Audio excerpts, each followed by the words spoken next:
Alors voilà les consignes pour le premier travail. Un travail qui est double en fait. Vous allez faire votre logo personnel et un logo pour le secteur du café d'une manière large. Donc, il va falloir faire un logo qui est absolument en noir et blanc, c'est-à-dire forme noire et contour blanc. Parce que sinon vous allez démarrer vers des choses en couleur. Là, on va faire quelque chose de pur, c'est un démarrage de logo. Après, les couleurs, on peut les mettre, mais d'abord, il faut qu'il fonctionne en noir et blanc et pas avec des gris. Hein. Quand on parle de noir et blanc, c'est des formes noires avec des contours blancs.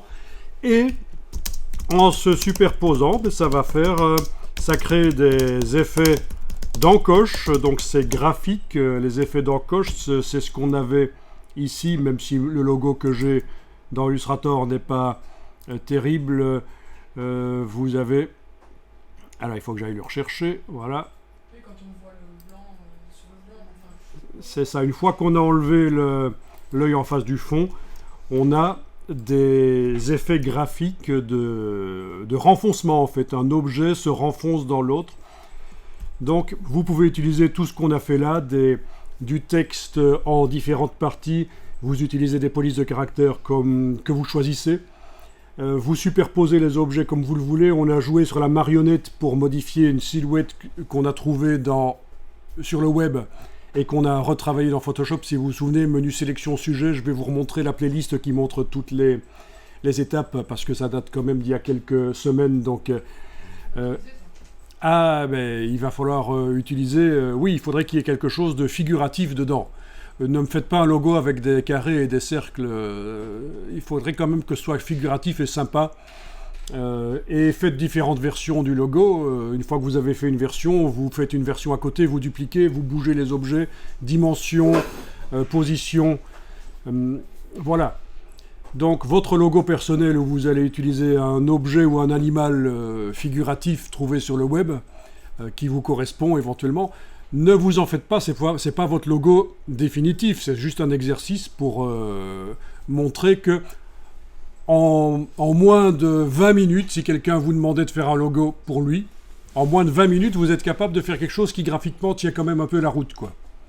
Normalement, 20-30 minutes, ce genre de logo est fait, alors qu'un logo, ça peut prendre plusieurs semaines si c'est des logos qui doivent être bien pensés avec du storytelling. Vous savez ce que c'est le storytelling ? Le storytelling, c'est quand il y a une histoire.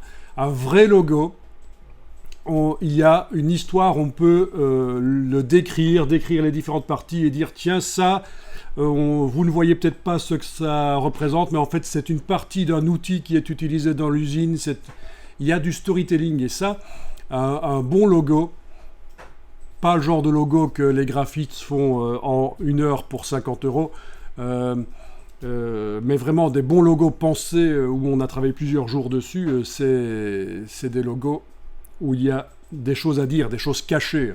Et ça, les gens aiment bien, parce que quand ils savent quelque chose que les autres ne savent pas en voyant un logo, déjà ils sont contents, il y a un secret, il y a quelque chose qu'ils savent, ils comprennent le logo alors que tout le monde ne le comprend pas, vous voyez,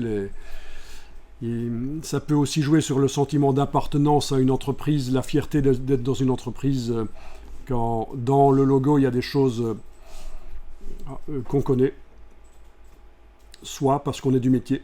Enfin, tout ça est complexe et les logos, on aura l'occasion d'en reparler. Donc ça, c'est le premier type de logo que vous allez devoir faire, un logo noir et blanc. Donc ça va être votre logo personnel, en fait. Ça peut être votre prénom, votre nom. Vous choisissez. Ça, c'est le premier boulot. Et alors, vous n'êtes pas obligé de commencer par là parce que vous allez pouvoir faire aussi un autre logo. Enfin, vous devez faire un autre logo et ça peut être le premier sur lequel vous travaillez. Un logo pour une entreprise du secteur, comment est-ce qu'on dit, caféier ? On va dire du café.